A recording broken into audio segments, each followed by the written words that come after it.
Assalamualaikum warahmatullahi wabarakatuh. Selamat sore pemirsa Mohaga Channel dimanapun Anda berada.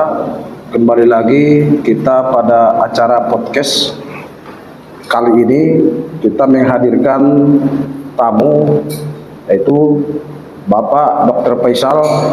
Beliau ini baru saja diamanahkan sebagai pelaksana tugas Kepala Dinas Kesehatan di Kabupaten Mandeng Natal. Beliau ini sebelumnya adalah Direktur Rumah Sakit Umum Daerah Husni Tamrin Natal, dan hari ini sudah bersedia bersama kita dengan topik yang baru-baru ini sedang tren, yaitu gangguan ginjal progresif, akut progresif pada anak. Untuk mempersingkat waktu, kita langsung saja menyapa narasumber kita, yaitu Bapak Dr. Faisal. Assalamualaikum Bang. Waalaikumsalam. Apa kabar Pak Dokter? Sehat, alhamdulillah. Alhamdulillah sehat. Kami ingin bertanya Pak Dokter, belakangan ini masyarakat Indonesia sedang belum lama pandemi Covid. Hari ini sudah datang yang namanya gangguan ginjal akut progresif pada anak. Bisa Bapak Dokter jelaskan ini seperti apa lagi ini bencana yang melanda bangsa kita ini, Pak Dokter? Ya, terima kasih Bang. Jadi memang gangguan ginjal akut progresif atipikal pada anak ini memang dari Kemenkes ini di akhir bulan 9 kemarin sudah gencar, di mana ditemukan memang beberapa kasus awalnya yang memang dibuktikan itu pasien itu dengan kasus tersebut meninggal memang posisinya gagal ginjal akut. Gagal ginjal akut. Namun setelah dilakukan penelusuran dia dan dia epidemiologinya, biasa di kesehatan itu penelitian epidemiologi namanya, itu memang jatuh dia sifatnya akut, cepat. Jadi memang ada gangguan ginjal ini, ada yang gangguan ginjal kronis, ini menahun. Ada yang bersifat akut dia. Jadi yang bersifat akut ini dia bersifat cepat. Ini istilahnya bahasa mudahnya dia ini merusak karena ginjal ini membebani ginjal. Intoksikasi dia hingga ginjal itu terganggu dan bisa mengakibatkan kerusakan dia. Dan sampai saat ini memang untuk di Provinsi Sumatera Utara, laporan tadi pagi, hari ini hari Sabtu, itu sudah ada 13 kasus. Sudah 13 kasus. 13 untuk kasus Sumatera Utara, Pak. Sumatera Utara, namun dari 13 kasus itu 4 anak ini yang 0 sampai 1 sampai 18 tahun, terutama ini menyerang balita. Itu yang dari 13 ini 4 orang sembuh. 4 orang sembuh. 4 orang sembuh. Sisanya ini ada yang meninggal dan yang sedang dirawat. 4 orang meninggal dan yang sisanya sedang dirawat. Itu untuk Sumatera Utara. Untuk Mandeng Natal sendiri kami dapat informasi ada 1 orang. Itu bagaimana Pak Dokter? Iya, itu laporan juga memang baru kita dapatkan tadi pagi. Kebetulan itu memang kita memang ada grup memang untuk mempermudah akses informasi berita dan koordinasi tentunya dengan provinsi. Itu kita dapatkan berita bahwasannya di Kabupaten Madinah itu ada 1 kasus balita yang meninggal akibat dugaannya akibat GGA. Namun setelah saya cross check memang pasien ini umur 2 tahun sudah lama sakit. Jadi sudah lama sakit pasien yang warga Madinah ini umur 2 tahun. Itu awalnya dia berobat ke Permata, rumah sakit kita Permata Madinah. dan pulang. Dan atas kesepakatan keluarga dibawalah ini ke rumah sakit Adam Malik. Nah, di Adam Malik ini pasien kita ini, anak ini terdiagnosa encephalitis, ini radang otak. Radang otak. Jadi dia memang keluhan keluarganya ini kan, kalau radang otak itu kan menyangkut saraf, dia kejang dan juga demam. Jadi mungkin selama ini udah pemakaian obat mungkin sudah lama juga, mempengaruhi mungkin ke ginjal. Dan memang secara medis alhasil memang dokter spesialis anak mungkin yang merawat si pasien ini ya secara medis memang menaikkan juga status atau diagnosa sebagai gagal ginjal, yang mana ini rupanya terdata di isian form Kemenkes. Ada link kita yang memang itu terdata. Nah, menyikapin hal ini memang ini Dinas Kesehatan Provinsi juga sudah memberitahu ke Kemenkes bahwasannya itu tidak bisa dijadikan kasus untuk gangguan ginjal anak progresif atipikal, karena memang si anak ini memang sebelumnya itu sudah, karena efek obat itu mungkin sudah terganggu sebelumnya ginjal. Jadi memang kita Dinas Kesehatan tentunya akan juga menghimbau kepada dokter-dokter kita ini untuk lebih hati-hati menaikkan diagnosa nanti. Itu ada sedikit perbedaan dia, yang mana itu kalau mana dia datangnya dia bisa dipisahkan lewat USG, mungkin di daerah udah ada USG di ginjalnya. Apabila itu ginjalnya memang sudah bermasalah sebelumnya, nah itu nggak bisa kita naikkan dia. Nah, kalau memang USG-nya bagus, setelah dirujuk, dilanjutkan dengan pemeriksaan laboratorium, ada namanya ureum kreatinin meningkat mungkin 1,5 kali lipat dari biasanya, itu bisa kita naikkan tanpa ada gejala lama sebelumnya. Nah, ini yang klasifikasi sama seperti pandemi COVID ini untuk mendefinisikan, mengklasifikasikan kemarin, karena ini masih dugaan semua. Nah, ini kita memang perlu kehati-hatian, dan memang juga menyangkut hal ini sampai hari ini informasinya BPOM juga baru menginformasikan 5 jenis obat yang sudah dipastikan senyawa dietil glikon dan etilen glikon ini berlebih. Nah, jadi kita Pemkab Madinah melalui Dinkes Madinah tentunya atas arahan dari Bapak Bupati dan Ibu Wakil Bupati, kita sudah melakukan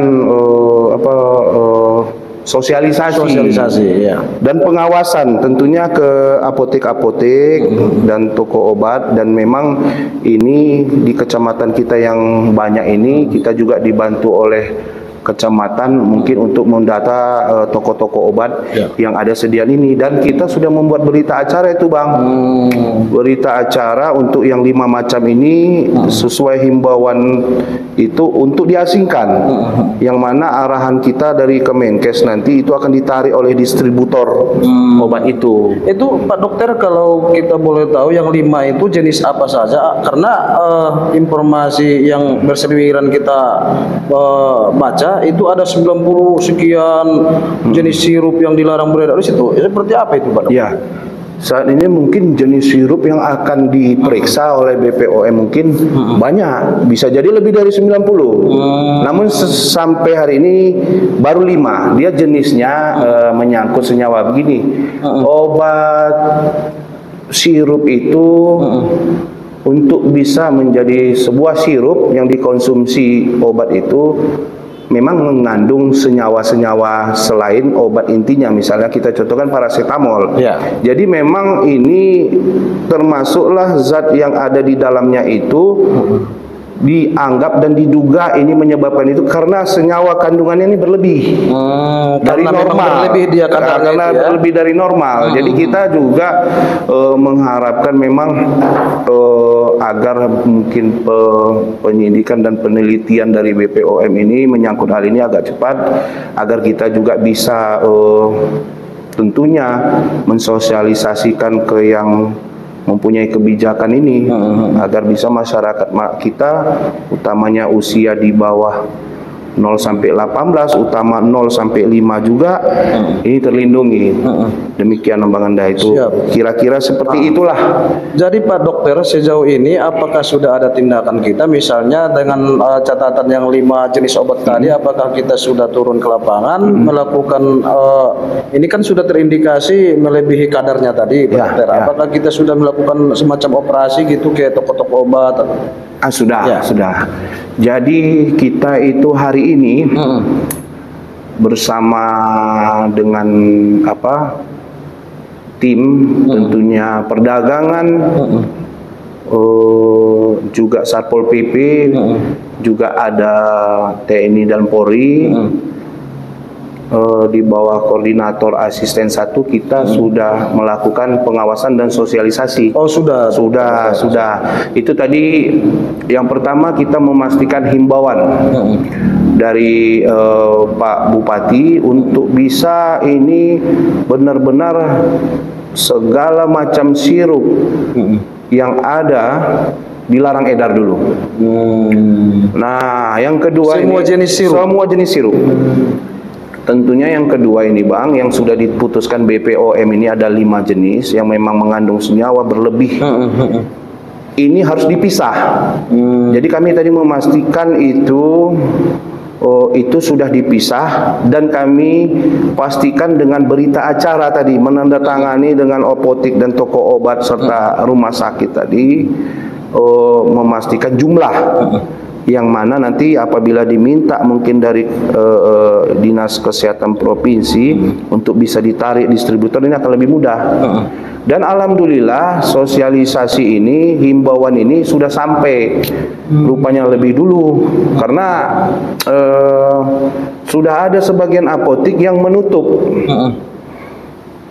Mungkin memindahkan obatnya ini ya kan, karena semua sirup mereka menutup dengan karton dan menuliskan tidak melayani penjualan sirup. Wah, seperti itu ya. Seperti itu di apotek-apotek gitu. Apotek-apotek itu.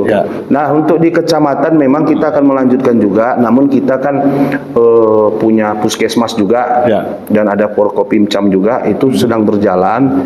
Sampai saat ini memang sudah ada 30-an lebih yang kita data obat yang 5 macam ini. Jadi kita sudah tahu ini jumlahnya berapa untuk di Kabupaten Mandailing Natal sampai saat ini. Baik Pak Dokter, masyarakat ini kan sebagai konsumen pengguna daripada obat-obatan kita ini, kadang mengambil obat itu kan tidak terlebih dahulu konsultasi dengan dokter, resep dokter. Artinya mereka langsung ke toko obat, mengambil obat yang biasa dia konsumsi. Nah, di saat kejadian seperti ini, obat-obat itu sudah tidak beredar misalnya di toko obat atau apotek, untuk mengobati penyakit mereka seperti apa dokter? Apa pengganti obat mereka? Ya, syukur alhamdulillah, tetap bersyukur kita. Tetap bersyukur. Ada juga syukurnya Pak Dokter ya. Dulu waktu COVID ini kita buta nih. Ini apa seperti apa COVID, penanganannya begini, semua istilahnya coba-coba menunggu penelitian. Nah, untuk sediaan permasalahan sirup ini, syukurnya yang sementara dilarang edar itu sirup. Jadi sebenarnya obat itu ada juga dalam bentuk tablet dan sebagainya. Tinggal lagi mengatur dosisnya dan membentuknya dalam bentuk pulvis. Namun memang ada obat yang tidak ada jenis. Ada beberapa juga obat yang tidak ada jenis obat tabletnya, itu seperti obat-obat epilepsi. Itu memang kebanyakan dalam bentuk sirup. Namun karena itu memang obat tidak banyak, mungkin BPOM sudah melakukan penelitian terhadap obat itu dan yang utama mungkin. Jadi dimungkinkan dan kita lihat memang belum ada tercemarlah oleh senyawa ini berlebih dia. Jadi masyarakat, apotik juga termasuk juga dokter, petugas kesehatan, kita saat ini butuh keterpaduan, butuh kebersamaan. Tentunya ke WA saya pribadi, keluarga aja juga ada yang sakit ini. Ini bang, Pak Dokter, ini anak saya sakit, biasa minum ini sirup. Nah, itu kita pandu. Seperti itulah juga petugas kesehatan mungkin untuk sementara ini menunggu himbauan ini bisa pasti kan untuk menjaga kesehatan masyarakat kita semua ini dibuatlah dalam bentuk sediaan yang berbeda. Itu fungsinya tetap maksimal itu. Artinya kalau misalnya masyarakat ini ke apotek meminta obat yang biasa dikonsumsi, sementara obat itu dilarang edar, sudah ada pengganti gitu. Sudah. Di situ tadi letak bersyukurnya kita. Nah, kalau dulu waktu COVID kita ini kalang kabut ini. Ini seperti apa, ininya seperti apa, penanganannya ini, protapnya seperti apa. Kalau ini ada solusi yang lain yang memang kita butuh kesabaran di sini. Artinya sabar, pemerintah saat ini untuk khususnya Kementerian Kesehatan dan BPOM sedang cepat untuk melakukan penelitian untuk kiranya bisa mengamankanlah fenomena saat ini nih. Seperti itu bang. Baik dokter, satu lagi barangkali Pak Dokter, ini bagaimana sih ciri-ciri penderita gagal ginjal akut ini dan penyebabnya seperti apa? Bisa Pak Dokter menjelaskan? Nah, ini seperti apa? Kalau ginjal ini kan fungsinya satunya menyaring ini. Menyaring. Nah, ada beberapa yang masuk ke dalam tubuh itu mengakibatkan ginjal itu kerjanya berat. Termasuklah senyawa yang menjadi zat yang ada di sirup yang kadarnya berlebih ini bisa bersifat intoksikasi terhadap ginjal hingga dia merusak ginjal itu cepat.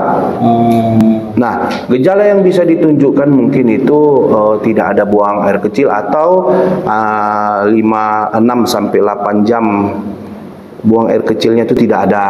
Secara normal kan tidak mungkin rasanya apabila dia minumnya normal 6 sampai 8 jam tidak buang air kecil. Satu. Yang kedua, ini memang si anak ada keluhan yang lain karena ini ginjal ini salah satu fungsi untuk menyaring untuk bisa dimanfaatkan tubuh. Sifat-sifat toksis ini dia mungkin punya keluhan infeksi di tubuhnya hingga dia bisa demam. Dan juga bisa pencernaannya ini bisa diare dan dia bisa ke pernapasan juga. Jadi ini datangnya cepat, sifatnya cepat dia, dan terjadi perubahan warna di kulit si anak. Nah, itu sebenarnya apabila ditemukan itu memang gangguan ginjal itu terutama masalah buang air kecilnya lah ini. Itu untuk segera ditindaklanjutin, bukan lagi di pelayanan dasar seperti puskesmas atau klinik, itu harus dibawa ke rumah sakit agar kiranya bisa dicek ureum kreatininnya untuk memastikannya lagi. Dan mungkin akan kita temukan hasil ureum kreatinin meningkat 1,5 kali lipat dari biasa. Dan untuk memastikannya lagi kita bisa USG daripada ginjal anak tersebut. Nah, artinya masyarakat jangan sungkan-sungkan memeriksakan. Jangan, kebetulan fasilitas itu saat ini di Pemkab Madinah ada. Nah, tinggal lagi kecepatan aja petugasnya ini memahaminya ini, dan kita juga memang mensosialisasikan ini, mengabarkan ini ke seluruh petugas kita, baik itu untuk layanan dasar kita di puskesmas dan tentu layanan rujukan kita di rumah sakit, serta yang tadi saya katakan di awal agar hati-hati menaikkan diagnosa ini. Karena kadang-kadang kadang dia memang ginjal, cuman memang sudah bermasalah ginjalnya lama. Iya, betul. Nah, jadi form isian ini tidak perlu diisi. Jadi dia tidak kelompok yang masuk ini kan. Artinya terdata Pemkab kita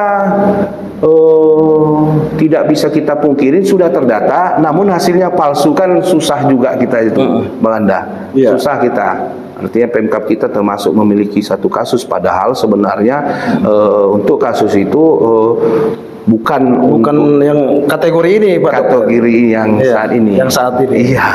Baik Pak Dokter, barangkali ada pesan-pesan yang ingin disampaikan kepada masyarakat Mandeng Natal, Pak Dokter. Silakan Pak Dokter. Ya. Pemkab Mandailing Natal dalam hal ini melalui Dinas Kesehatan tentunya kita tetap berkoordinasi dengan Kemenkes melalui Dinas Kesehatan Provinsi untuk bisa mengikuti hal-hal terbaru daripada gangguan ginjal akut progresif atipikal ini pada anak. Dan ini akan kita sosialisasikan tetap ke segala petugas kesehatan. Jadi harapan saya masyarakat tidak perlu cemas. Yang pertama, namun di samping tidak perlu cemas, rasa ingin tahu masyarakat itu harus juga ada.